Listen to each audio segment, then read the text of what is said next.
Welcome to Energy is Currency, the Millennial Development Podcast devoted to helping you mind your business personally and professionally. My name is Alexis Williams, and I am your marketing consultant, idea generator, and mini modern philosopher, the entrepreneur that checks all the boxes, whatever that may mean. Subscribe to Spotify, Apple, Amazon, and iHeartRadio to listen to every gem in every episode. Season 1 is available on all streaming platforms. Okay. Welcome back to Energy is Currency. I am so excited to have another guest with me. So, before I get lost in the rabbit hole, I have just been really grateful for the amount of response and support that Energy is Currency has been given. Like the people like the show. I'm so grateful. So I was able to connect with a titan of industry, if you will, Hannah Cole with Sunlight Tax. I'm gonna let her introduce herself and talk about her brand, and that way we can all fall in love with her. So Hannah, the floor is yours. Tell me give Oh, us the deets. thank you, Alexis. I think that's the first time I've been called a Titan in my life. Take it, embrace it. Yes. I love it. So, yeah, well, I'm kind of like a weirdo. I always just kind of wanted to be me. And as a kid, that kind of meant I went towards the arts. And so I just, yeah, I actually was like very far away from business because the world of business when I was a kid growing up, it looked like, oh, you have to be a man, you have to be white, you have to wear khaki pants and have a crew cut haircut. And I was like, Right. and Right. I was just like, that it just feels very conformist and like I'm not interested in that. And so it's funny how the sort of outward signals, which really have nothing to do with business, they kind of said that's not for you. Yeah. And then I took a very roundabout path. I am a professional artist, and Okay. yeah, so I'm a painter, and I didn't like stop being a painter to start my company. I am still a painter. I have a gallery that shows my work, and um, Really? yeah, I love yeah. that. That's a beautiful balance. Thank you. Yes. Well, balance. We can talk about balance. I The think it's a idea myth. of balance. Yeah. um, but I went back to basically as a professional artist, which is what I've been for 20 years. I just was so, frankly, badly served by accountants. Mm. Again, who kind of fit that mold of what I thought the like business person looked like. Mm-hmm. And I sat down with my dad's accountant for the first time when I was like starting my life as a professional artist. And he goes, "When are you going to get a real job?" And I just felt filled with shame. And like, I was like, wait, I thought I was like killing it. I thought I was Yeah. doing great. What are you talking about? Mm-hmm. So I just anyway, my story is that I was so sort of upset at how hard it was as a creative person, as like a weirdo who's like really into flying my own freak flag, just Mm-hmm. like how hard it was for me to get good advice on just how to do my taxes. Like Yeah. we all have to do our taxes. Yeah. And I was like, why is this not for me? This people like me, weirdos like me, we should be able to do this too. And so I just decided to go back to school to study taxes and accounting and start a company that felt really warm and friendly and validating for people who don't fit the mold. And so that's what I did, and that's the story of Sunlight Tax. I love that. I really do. I went through and looked at your profiles and stuff, and I was like, this is so endearing. Because when I hear the word taxes, it makes it activates my cortisol. I go straight into fight or flight mode, where it's like, oh my gosh, the T word. Oh yeah, I know. The T word, no. But it's unavoidable. It's something that we're going to have to address. So we're Mhm. going to need better representation and a broader spectrum of representation in this industry. Because to Absolutely. your point, I grew up the same way. I started cosmetology school in high school because I looked at corporate America and I was just like, yeah, no, I want pink hair and I want Mhm. tattoos and I'm not going to be at work at 8 a.m. It's just, I decided against it a very long time ago. I And feel you. but still ended up in marketing and teaching business. because it doesn't matter how creative you are. The needs are still there and they need you to solve them. Yeah. And actually, I think there's this whole beautiful world where, I kind of was handed this narrative that I don't agree with, but I was handed a narrative that said like, oh, you're a creative person, so you're not going to get any of this like business stuff. This isn't for you. For sure. I was And in the high thing, school, yeah. and the counselor, I did cosmetology school at the same time. So I was fully enrolled, and my mom signed me up for a SAT prep class. She said, oh, she's not going to go to college. She won't need this. The counselor said this. Whoa. The counselor said this. I can't repeat any of the things that my mother said to her. But needless to say, I took the SAT class. Good. So there is a lot of external pressure on what society deems worthy of advocacy or worthy of access, or identities that decide against or for whether you're allowed or permitted or whatnot. So I was really impressed that you were able. It may not be a balanced and even exchange, but a thoughtful coexistence of your creative self and your regulatory self. Yeah, I love that. I love Yeah, I that. think that's a beautiful coexistence. I think I'm also here from the other side, and you are proof of this, Alexis, just as much as me, because I actually, when I went out and started this tax business, it's basically tax education business. I was like, oh, wait a minute. The branding of this, like, think about the accounting brands that their colors are blue and gray, right? Or maybe green for money. Yep.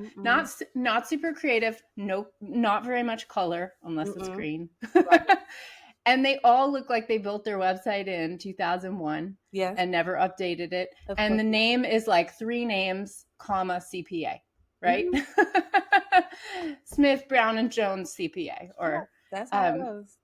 And it just, I was like, gosh, it's so easy to stand out. That's funny. Well, this is easy. This is easy. So how long have you been in business with Sunlight? For 10 years now. What was your first year like? What was year 1 like? Oh my gosh. The name of your podcast speaks to me from those years, especially like those busy bee years. It is so difficult, like pushing the flywheel of the business before it's getting traction. Yeah. I'm here 10 years later to say like, keep at it, guys. It works. For sure. And then the flywheel keeps spinning and you can go walk away and take yourself a little vacation. Hopefully. But man, so busy. It was hard. It was really, really hard. Except that the thing that I really love is just the people that I serve. Like I just love creative people. I love people with pink hair. I love people who wear cat sweaters. I mean, I just like, I just love people who are being themselves and like being really honest and genuine. And so like, even though taxes are hard, I'm happy to nerd out on it if I get to help somebody I love understand how they work. I love that. That felt fulfilling. I love that. So I'm sure like it's top of 2026. I'm sure like you are getting all of the big heavy emails, the what am I going to do? What is changing? What advice would you give to entrepreneurs in 2026 tax-wise? Okay, good one. There is a lot that has changed because of this new tax law. Okay. I mean, just some general stuff, starting a business in 2026 or continuing just operating, your business. Just operating. One of the best things that you can do, if you haven't already done this, every single person at any stage of business really will benefit. So especially the newbies will really benefit from having a separate bank account. What you really don't want to do is mingle your personal and business money together, because Then when you go back to do your taxes a year later, you have a year's worth of mess to sort through. Got it. And that is a horror show. It really feels awful to do. And I'm not saying this like I'm some perfect person who has never made a mistake. I have I have messed this up so badly. Yeah. And I come from the other side of that pain to say you don't have to feel that bad doing your taxes. Okay.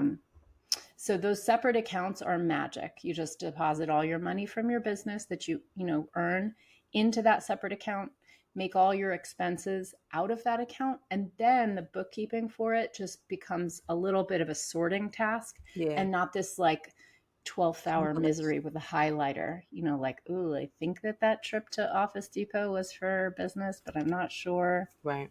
Yeah. I feel like nowadays having, I feel like there's a much more well-established paper trail now. Like, I feel like doing my taxes in like 2014, 2015 versus doing them in 2024, 25, it's been two totally different experiences. I had the spreadsheets and we're going to itemize it, we're going to put it here, but organizing my accounts, like you said, definitely made it easier, much more streamlined for me to push it off to my CPA at the top of the year. So what I'm hearing there is that now it feels less active. Like you were all up in the spreadsheets before, and now it's a little more automated. it went from not even knowing what to say to an accountant to, okay, I'm going to have a spreadsheet, but I'm going to do all 12 months worth of expenses in one day. And just seeing the smoke come from my ears, from my fried brain after that, to saying, okay, let's break it down. Let's do the spreadsheet once a month. But it was a recurring task. And I was like, okay, this is getting better, but I don't like this yet. Yeah. So really setting up, and like at this point I have multiple accounts so that this can come out of here without bothering that. That can come out of here without bothering that. And is much more, I feel like, organized now, but just the process of developing a tax management system. Absolutely. It's one thing to make money, it's one thing to pay your taxes. It's a separate thing to have a system for how you even approach it, because that's when it becomes easy, when you can develop a system. Oh my gosh. Yes. And in all things, taxes and just running a business, I feel like getting a couple reps under your belt really helps. Yeah. Like once you realize like, oh, I got through that. I didn't die. It was a little awful, but I didn't die.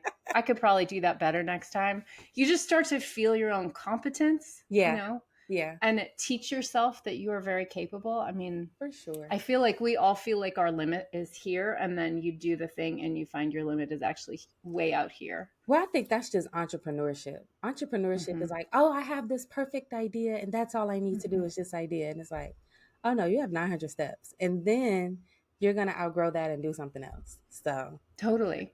I love that part. I love that part. I think that's the part I'm chemically addicted to, where it's like, ooh, what's going to be the next phase? What's the next thing to do? I love it. Tell me more, because I feel like this is advice that I give people sometimes. It's like, just start. Just get in it, because you can't see around the corner. You just can't. I tell people all the time, just make a decision. You can't gauge whether or not it's good or bad until after you've experienced it. So just start with a decision. You never know who's going to come and support you. You never know how the universe will align on your behalf. You never know how much you already are prepared for it until you just make a decision. So each decision counts. And I think when you make it smaller, because the entrepreneurship feels so big, you have to make it much smaller. I tell people all the time, how do you eat an elephant? Giant leathery elephant, right? This impenetrable elephant. It's still one bite at a time. It's still one bite at a time. Yeah. No matter what you do. So just focus on each decision, and that'll stop the forest from the trees feeling. You know how sometimes you can't see the forest because there's trees everywhere. It's like, no, babe, it's because it's a forest. You know? Hey, ease up a little bit. It's a forest. It's supposed to have trees there. But making one decision at a time stops you from needing to manage the whole thing. You can only be but so much but so, you can only be so present at one time, That feels so important. I love that. I mean, it speaks to what you talk about, that like energy, Hmm. because it's overwhelming. All of the things are so overwhelming. Marketing, money, paying taxes, like managing it, getting your brand built, like all of these things are so, Yes. We call it's a lot. that working on the business and working in the business. Some people are great at Mm-hmm. working in the business. Mm-hmm. Some people are great at working on the business, but you got Mm-hmm. to figure out how to balance out both. And let me preface it with this. I don't believe in balance. I believe that I don't. You and me both. It feels like it feels restrictive. Mm-hmm. It does. It feels like, Yeah. okay, if there has to be five over here, then somehow it has to be five over here. That's not what we're living in right now. Yeah. That's just not the Yeah. reality that I'm experiencing. So I said, you know what? Forget it. I can have everything if I'm present. Mm-hmm. So I can't go like people talk. Everybody knows I'm a hairstylist. I own my own salon, and I'm a marketing professor, and I do public speaking, and I do all of these different things. But I'm never more than one thing at a time. So right now, I I'm love a that's so podcaster. smart.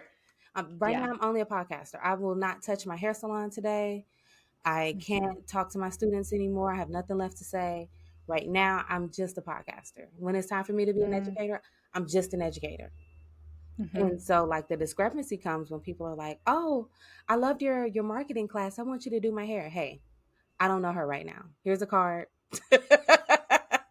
She exists Mm-hmm. on Wednesdays and Fridays. You can call her then. I'll let her know you're coming. But in order for me to be present, I have to be this identity at this moment. I so agree with that. I love it. It frees me That's up. why Go ahead. that's why I chose taxes, because it's seasonal. And then Yeah.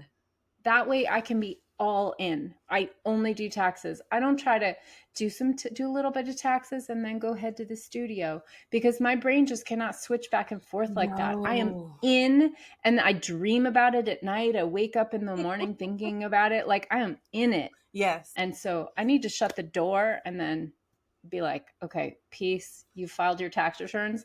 I'm going to see you in a few months. Yes.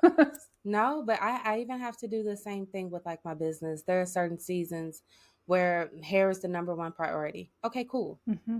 Mm-hmm. I don't overlap with my podcast then, or I have to be present with what that is. It Yeah. just, I feel like we rip ourselves to shreds trying to be all things all the time. And it's just, I don't want that kind of pressure. I'm sure people Yeah. can handle it. I just don't want to handle it. No, I totally agree. It also takes a lot of energy to switch gears. I mean, I have a brain that, kind of like ADHD, like I can actually focus really well on one thing, but I Hmm. cannot switch easily. Okay. So to me, I just work better, like observing that I have these ways that I work well. And I can see there are people out there who can cook a dinner party for 10 people and like make make conversation, make sure everybody's drink is filled and not burn what's on the stove. I think That's they're not on me. Adderall. I'm pretty sure that that's because I feel like I've done that before. I feel like I've hosted a dinner party, but I definitely had some Adderall that day. So trust me, there was a cheat code there. Don't just they didn't I tell you the love whole that. story. That's what that was. They didn't tell you the whole story. And I do that's the not. thing. We have so much access or Hmm. what we perceive as access to other people's lives, but we never have the full context. It's true. So yes, they may have had a 10-person dinner party, but they may have been a professional chef or had the food catered or Hmm. whatever their culmination of that experience was, that was just for them. I'm Hmm. all about figuring out what works for me. I love that entrepreneurship is leading us into this really genuine path of self-development. Hmm. Like you're the boss. That's cute and all, but you have to be the best employee. And I can't fire you. You're gonna come to work with me every day. So how do Hmm. we find that alignment? How does that Yeah. feel for you? How has that been aligning your artistry and just that desire to be outside of the box with something that's so regimented? How have you found that groove? What does that flow feel like for you? Yeah, I mean, I'm probably more regimented than you would think as an artist. Hmm. You'd be um, surprised, yeah. I mean, I do the way that I've always worked in art. Hmm. It has a reputation for like you, but there's this kind of saying. I think maybe Picasso said it, but it's amateurs wait for inspiration, professionals just show up to work. And I think that's true. That's really how to be a professional artist is you just show up, you do the work. You don't feel like it. Like You know, that's the difference between a hobby and a business is like you do it when you don't feel like it. you know who make that makes me think of Eminem.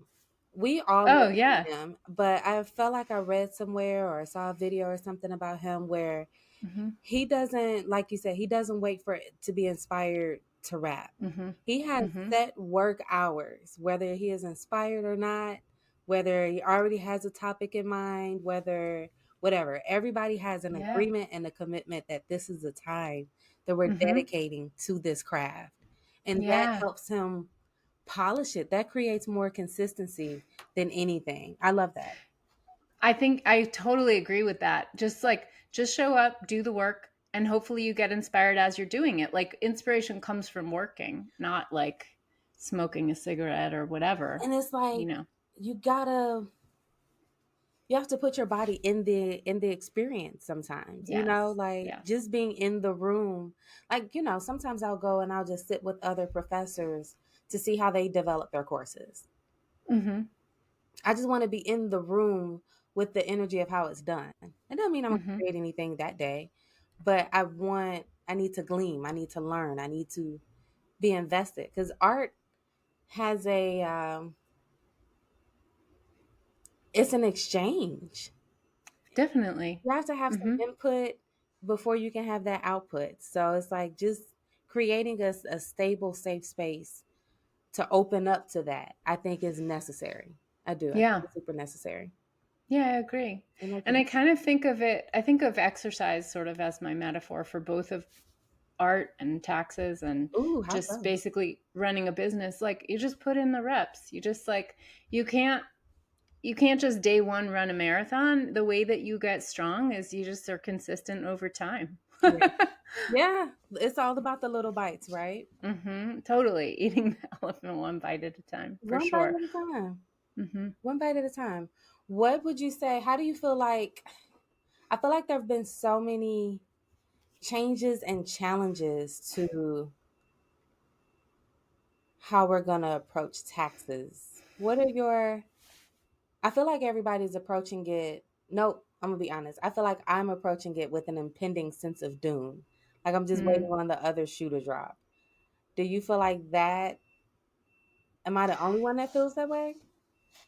No, you're not at all. But first tell me how you mean that. Do you mean that on like a macro scale, like Yes. what's going to happen on like the Yes. big society level? Or Yes. do you mean for your own tax bill this April?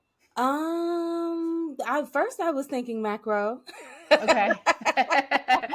But I come to think of it But now though. that you mention it, maybe I should be thinking more micro. I mean, at this Yeah. point, I don't think anybody knows. I don't think the general public knows how to proceed. Yes. Yeah. I think I, What do what do we need to do to get into the mindset? How do we get our heads in the game? yeah. Um, I mean, to speak to the macro level for a second, I do think there is some this tax law that just passed is a bit of a time bomb. I mean, it gives it prioritizes wealthy people, Hmm. and that's an objective statement. It just most of the benefit is going to households that earn over $500,000. Who is Um, really earning over $500,000 per households? yeah, that's a good question. A handful of us. Okay. Yeah, that's a good question, and it's taking away healthcare and food stamps from people on the lower end of the economic spectrum to give to those, caviar bars and private jets and yachts. That's real. And Yeah. those are the where the numbers are, and it's ballooning the deficit in order to do that. Yeah. Again, maybe that sounds partisan, but that's objective. That is true. That's just data. That's just those are just the numbers. Yeah.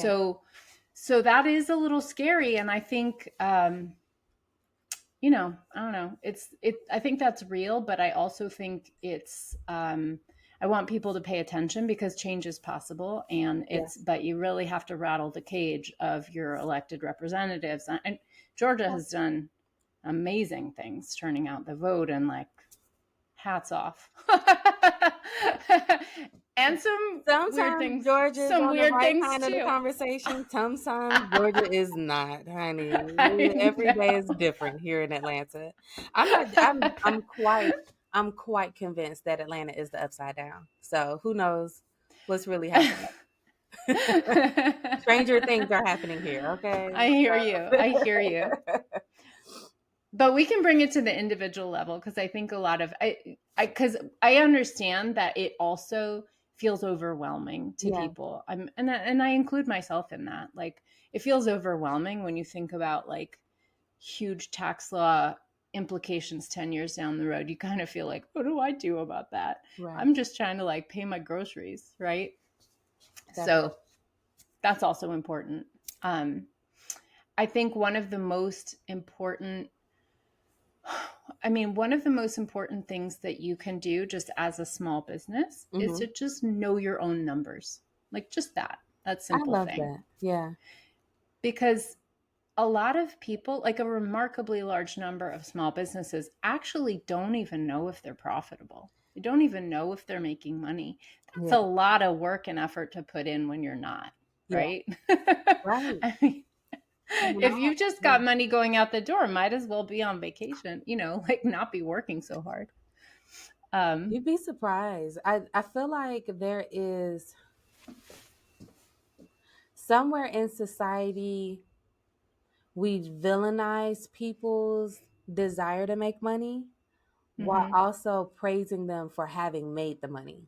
So it's like, don't make the money Mm, until you have it. And it's like, well, you did a great job. And it's like, so people who are mm-hmm. trying to approach entrepreneurship or approach building wealth Mm-hmm. is guilt ridden or shame ridden, or there's a layer of fear there where it's like, because I've seen like shows where people are like, I can't accept money, I couldn't take money from you, I would Yeah. never take money and this and that. And I was like, I would take all of the money. So I just feel like there's a level of shame in working for yourself that makes people disregard the actual numbers. You're Oh, having it's an so emotional true. experience that you haven't made it to the logical experience yet. It's so true. And also, I think this can be pretty gendered. I think that there is Absolutely. so much telling us as women that we are not supposed to do this, that it's not for Definitely us. ism. You know what? I have disregarded that statement so much that I forget that they say it to women. Because that's just something that I'm like, oh, you're wrong. Moving on. Like, this Yeah. isn't going to work for me. No, thank you. So Are you saying that maybe some of it is actually sunk in? some of it is sunk in, but I think the experiences that I was referencing, there were all men saying that. There were all men. Interesting. They were all men. These were on like TV shows. So Yeah. very, very isolated experiences, but they were all Yeah. men saying this. They were okay. So we don't even know what TV shows I'm talking about. They were uneducated, Mm-hmm. very religiously indoctrinated. Maybe not Mm-hmm. awakened, but that shameful level of religion where it's like, God is going to be mad at you if you do this. That type of Mm-hmm. energy. God is going to be Mm-hmm. angry if you do this for every Mm-hmm. decision that they're making. And I was like, this is weird. I've never seen people kind of be resistant towards receiving or resistant towards taking stuff that they need. You would need this help. You would need this money. So Mm-hmm. I think there's two things happening. They're saying you need to be a boss. You need to be Mm-hmm. in control and have anything. And then in the same time, but don't do it like this. Mm. Yeah, that's so hard. That's such a What a weird dynamic. what a difficult position to be in. Well, that's why I feel like entrepreneurship is such a self-development, such a self-discovery journey. Mm-hmm. More the money is going to Yeah, come. The I money will be agree there. with you. It may not Mm-hmm. even be consistent, but the money will come. But how do you create a deeper and healthier relationship with yourself? How do Mm. you get yourself to create ideas and then follow through with them and sustain them? That's spiritual. That's That's bigger than Absolutely. just the job, that's Mm-hmm. you're honing your whole lifestyle. Like even how you said, like even being aware of ADHD traits and how do I work with this as Mm-hmm. opposed to being, okay, let me suppress this part so that I can be more efficient here. No, no, Mm-hmm. it's the other way around. You have to Yeah, totally. expand that part and Mm-hmm. nurture that part and regulate that part, integrate it. That's the important stuff right there. Agreed. Can I tell you a theory that I have about sort of like a money misalignment, like a mindset thing about money? Please. So I think like especially people who are really caring, really generous. Maybe it's they grew up in like a religious environment. Maybe it's like they're in a sort of nursing, healthcare, that kind of care setting. Maybe they're a creative person and just feels like art should be about my soul, right? And Hmm. not about money, right? These type of things that are like more about, they're almost like your identity more than just your income. So when you're doing things that you love that Mm. way, that feel like a calling or an identity, I think people like this, these are my people for the record, Hmm. but I think people like that can really get their head on a little backwards because around money, because we're around people who are also generous and also frankly really underpaid. Yeah. And so it just becomes normal seeing that. We're not Yeah. seeing a lot of models of a healthier relationship with money. And I, here's where I think the sort of turnaround can happen. Money is a tool, right?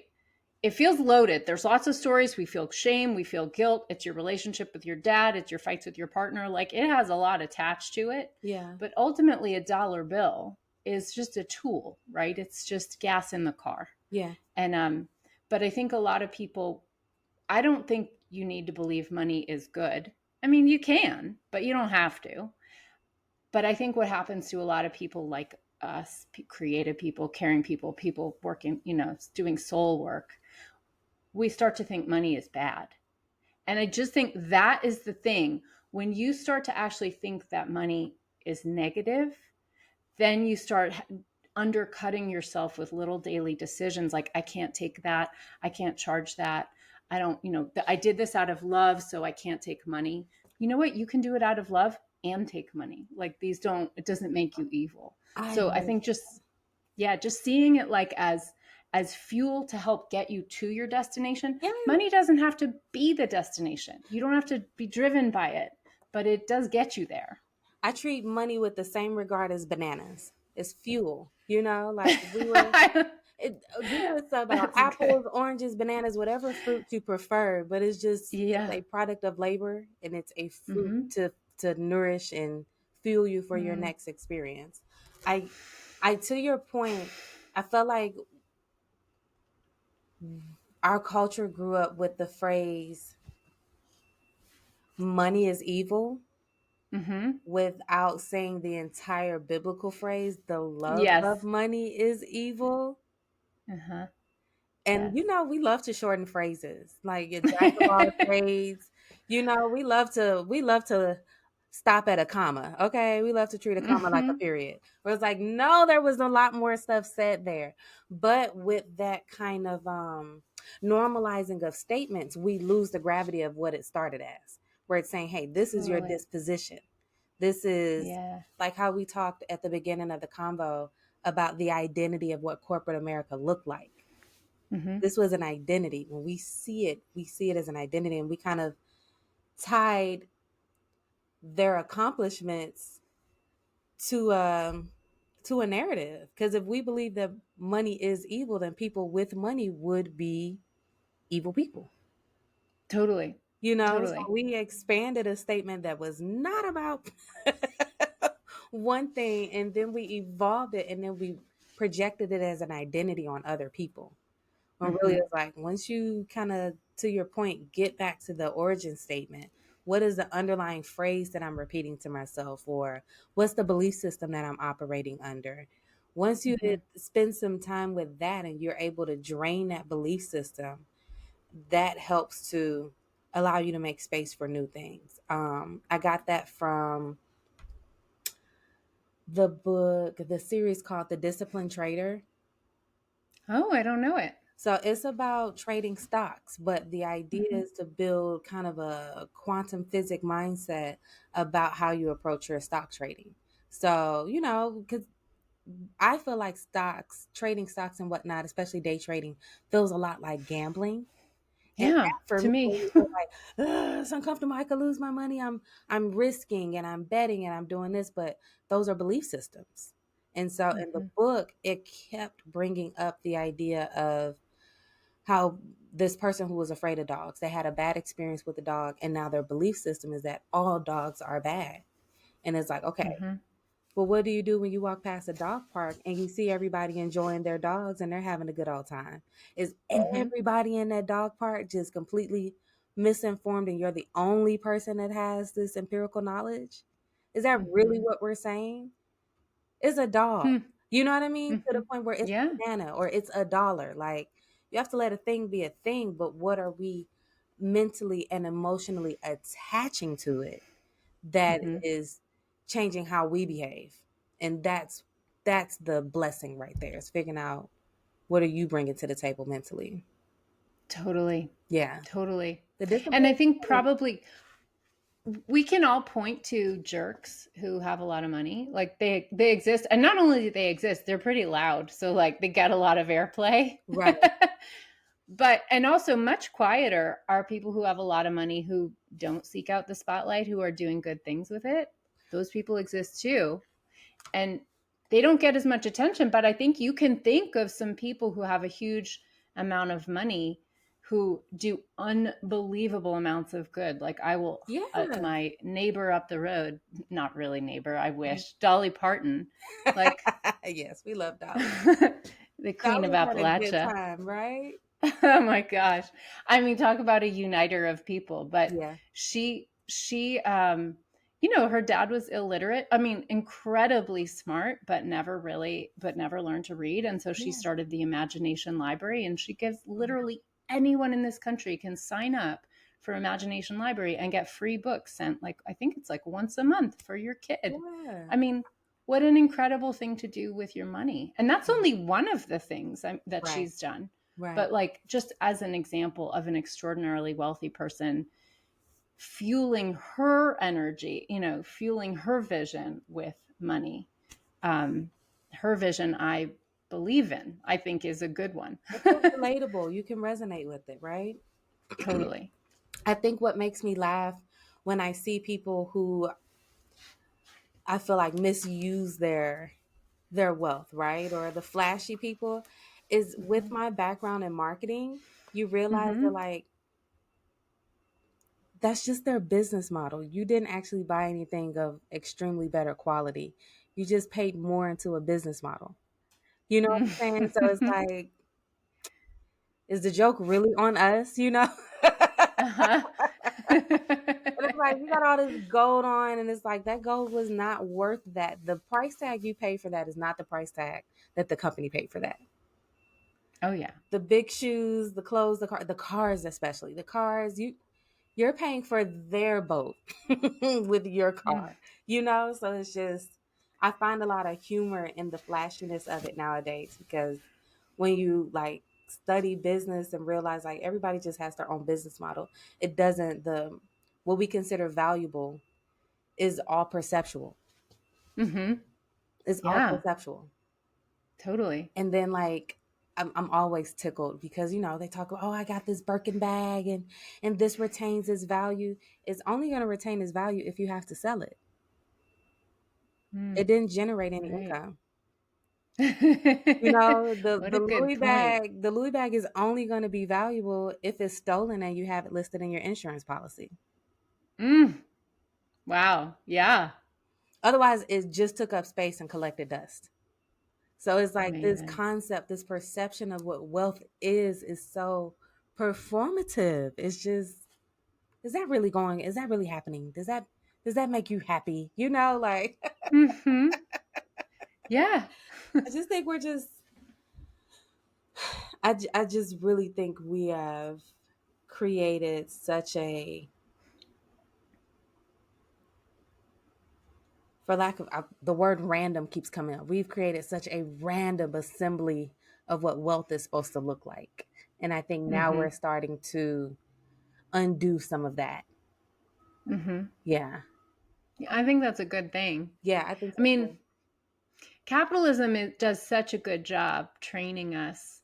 Oh, you people like you do things like this, and you should buy that, and using buying something as the solution for all things. I mean, it's not. I mean, I have had I did a month where I tried to buy nothing, a whole month. Ooh, how was that? And I have kids, so this was really hard. I did buy milk.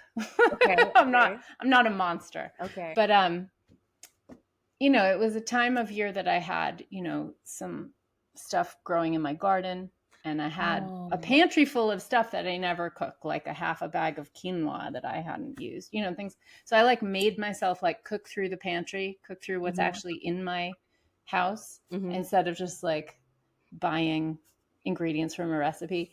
And I kept finding that capitalism had just trained me that a little feeling of discomfort could be solved with money. Yeah. And that when I actually was Mhm. trying to consciously not spend money, the solution was often there. Now, not all the time. No, Shelter, food, there are things you need money for, no for sure. question. But when I have a little afternoon slump because my workday has been a little intense, 3 p.m., you get that itch. I think my tendency would be to walk out the door and go buy myself a coffee and a treat, Mhm. right? We go spend $10 on like an overpriced pastry and a delicious coffee. Then I get a sugar rush. I've eaten calories and sugar I don't necessarily really need. It's just like a pick me up. And that when I tried to not spend money, instead I would go for a walk and I would call a friend. It was better for my body, Mm. and I would connect with somebody Yeah. and it would actually bring me joy. Like the exercise gave me endorphins, calling a friend made me feel connected. And I was like, Yeah. this is better. This is a better solution and it's free. It Right. just made me realize like, oh, there's so much that is just like programmed for me Right. that it's actually work Ooh. to go backwards and get yourself out of it. But I may have to try a no spend month. I'm gonna start with a week. Let's a start with week is a great. week. So I'm a meal prepper. Uh-huh. I've observed how much time I waste trying to come up with Mm. food ideas every day. And if That's I don't have yes. a good idea, I end up spending money on something that I'm barely satisfied by. That So was the one true. that did it. And then I Uh-huh. noticed coming into like the office or the salon, not the idea of I need to stop and grab something on the way. It threw my Mm-hmm. time management is my biggest priority. So that would throw my time management off and create fake Mm-hmm. anxiety. Do I have enough minutes to jump in line? Is the line going to be fast enough to do this and to Uh-huh. do that? And it's like we're creating I was creating this unnecessary experience. So I Mm-hmm. bought a coffee maker for my salon. I have a Hmm. coffee maker in my office and I have a coffee maker at home. And now instead of needing to stop and go be someplace, I just have to make sure that my system of coffee making, it's not coffee, it's tea. My tea making is available to me, like set up Yeah. a system that works for you. And I do that with my meal preps, my lunches, all of that. You can't come to my house and just be like, oh, I'll just reach in and grab something to eat. No, it's definitely an ingredients household. You're going to have to Science defrost, is proving you right on this one. right? But just enjoying my food a lot better, making sure Mm-hmm. that again, you're honoring your caloric intake, honoring your Mm-hmm. nutritional intake. Everything is about one day it's about protein, next day it's fiber, next day it's probiotics, next day it's this. So honoring whatever Mm-hmm. health trend is Love it. happening this week. But just creating a system that works for you. I don't want to Mm-hmm. have to redundantly use my brain each day. I want to use my brain energy for the good stuff. Yeah. For the good It's stuff. I love it so much. And your brain, your resources are limited. Your brain power is limited. Yeah. Every shortcut you can take with your brain helps you save it for something better. It makes a difference. But to your point, Uh-huh. when you were saying that you would contact your friends and go for a walk, when I meal prep, my favorite part of meal prepping is like the first or second bite. And I'm like, oh, thank you for making this. And I'm like, you're welcome, baby. And it's me talking to myself the whole time. But it's an opportunity I love the gratitude. that just Oh. comes with it. Because, past me knew I was going to like this. Oh, thank you, past Lexi. Thank you, girlie. Just, but you don't, to your point, we don't realize how much we're out, how much connection and support and gratitude and health and wellness we're outsourcing. Oh my gosh, yeah. Yeah, and I think the connection is like I actually, this is a big statement about capitalism, but I think a lot of it is training us to be alone and to depend on, corporate Machinery. overlords and Hmm. spending money Yeah. rather than connecting with each other and leaning into community and Yeah. friends and family. And I And think at some point there was an idea of, let's make our lives easier and things like that, and let's be helpful. But I do think we have definitely, we're not in the guardrails anymore. This is this is different. This is different. Yeah. yes, you're so right. Yeah. Yeah. I mean, in my no spending month, one of the really key things I learned is that I had to communicate with people a lot more. And so, like, because it's so a whole month, there's invitations that come up. Hey, you want to meet for drinks? You want to go out for dinner? And I love that. I want to do those things. And so I'd Mm-hmm. have to say, like, oh, hey, I know this is a little weird, but I'm doing this thing. Mm-hmm. Um, I could cheat for you. I will do that. But if you're into it, what we could do is we could go to the store together, or I'll go pick up the ingredients. You can come over. Right. So I had to communicate what I was doing. Yeah. But it actually, a lot of people love it when you bring up that conversation because it's scary Yeah. for them.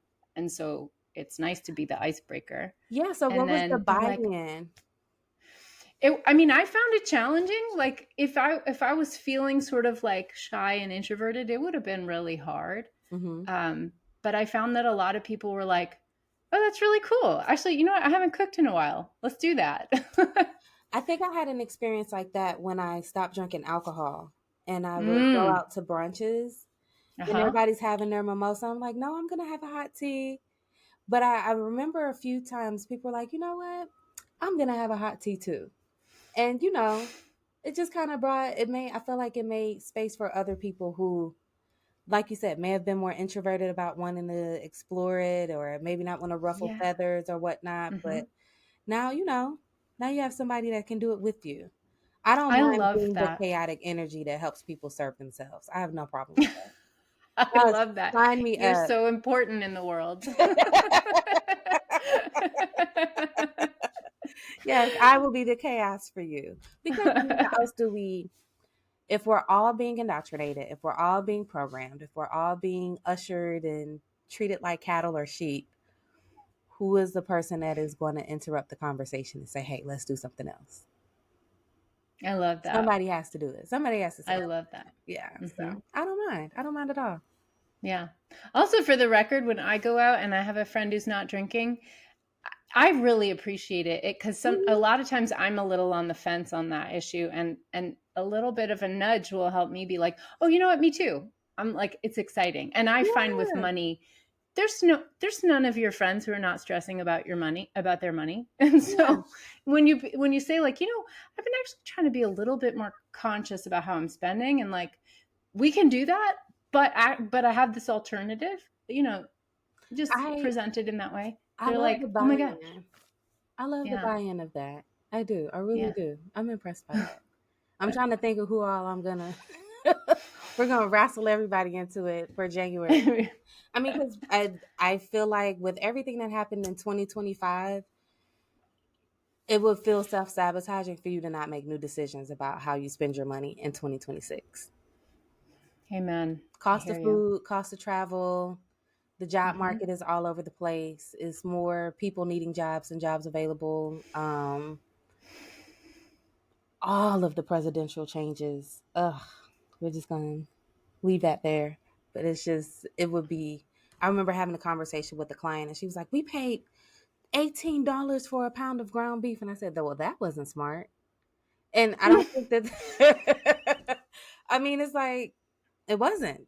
Where it wasn't that all meat cost $18 a pound. Is that you purchase meat from a company whose priority is luxury. Mm-hmm. So it's like now Yeah. we have to be very scrutinizing and discriminating on how we choose to spend our money, because everybody wants it. Yeah. Everybody wants a little bite. Just give me $7. We won't even notice it's gone, So, so I just feel like everybody has to be really, really thoughtful next year. What are some, outside of being very educated, having your bank account separated, what is another way we can be proactive next year? Yeah. So in January, one of the best things that you can do just to get set up so that your taxes are easy, just to kind of lean into where I do best. Couple of really simple things you can do are 3 different systems that will help your taxes be really easy. Okay. Receipts, tax documents, and bookkeeping. These are 3 separate things. Yeah. And it's important to understand that they serve separate purposes, because that way, when you try to do your bookkeeping from your receipts, that's a mess and it feels terrible and messy. But knowing that receipts are actually just proof that the IRS has a right to look at to see if you're making stuff up. So they actually just go into cold storage. So as long as you just, make a little file folder for your receipts for calendar year. So receipts for 2026, you make a new folder in 2026. And this is virtual. This is in your inbox, as well as if you even have paper receipts anymore, you do a little hanging file folder. And you're done. You just put them with physical receipts. If you always put the recent one in front, then they stay in chronological order without you ever touching them or sorting them. Yeah. So it's really easy. And then your inbox, just make yourself a little folder in your inbox that says, business receipts 2026 in the new year. And then every single time you make a purchase online and you get that confirmation email, that email receipt, those are still receipts and you still are supposed to save them. So just put them into that, just save it into that folder. And then that way you've got that documentation and you don't have to look at it ever again unless you're audited. So you're good.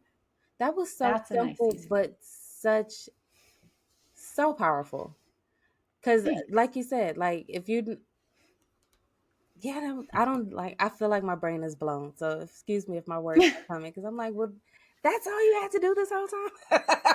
That's all you have to do. But no, it makes sense. Set your year up ahead of time. Know which folder goes with what. No, that makes total sense. I love that. I love that. Go ahead. Yeah. And if you want the other one, so the other one for tax documents, those start coming in once the new year kicks off. So once it's January, you all you need to do is just designate a place.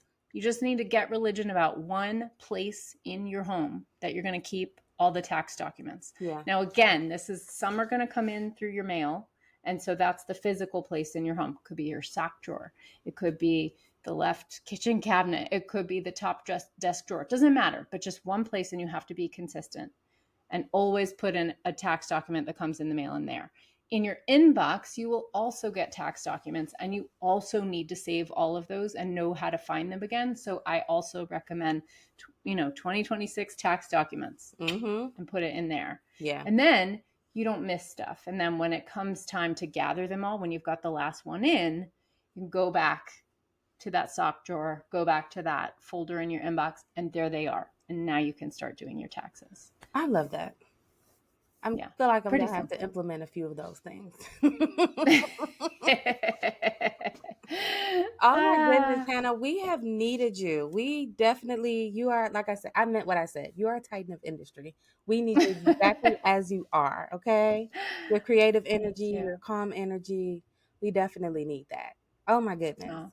So where can people get in contact with you or learn more about your services? How can we get in contact with Hannah with Sunlight Tax? Sure. So I am at sunlighttax.com. That's my website. And you can find all kinds of good things. I have a podcast there, also called the Sunlight Tax Podcast. Yes. And if people want I'll show you here on the camera. I know in a podcast you can't see this, but I have this beautiful visual guide to tax deductions. So if people want to download this is free. And it's for everybody running a business. I have a little translator. This is what you call, I have one column that says what you call the thing. And then I have one column that says what the IRS calls that thing. Okay. Because we don't always speak the same language, right? So this is the benefit of an artist, right? Showing up for taxes. I love it. That was awesome. Yeah. That was awesome. Well, I would love to have you again on the show. We gotta keep in contact because listen, you are probably going to be the beacon of actual information instead of misinformation coming up in the next year or so. So we're definitely going to have to tap on Hannah Cole. Hannah, clear this up for us. What's the truth? What's not the truth? Yes, we're definitely going to need you. Yeah, I love it. I love it. Well, I'm here for you. I definitely read the tax laws, and I have, I make episodes in my podcast about them in little bite-sized chunks. If you want to get a little piece, that's what we need. Learn what the truth is. That's what we need. Well, it was such a pleasure to have this conversation with you. I definitely look forward to continuing because I'm sure I have 1,000 more questions. It's been so awesome to talk to you. I love learning about your work and the many hats that you hold and how you are present in each moment that you're in. So beautiful. I appreciate that. I really do. I really do. If you want to catch this episode and all the episodes of Energy is Currency, we are everywhere you podcast: Spotify, Apple, Amazon, Pandora. I think we might even be on iHeartRadio. So everywhere you podcast, it's available. And if you have business questions about marketing, you can visit me at blushbizonline.com. And that is what we got. Your energy is your currency. And I hope you make the most of it. So thanks again, Hannah. Thank you so much, Alexis. Yes, ma'am.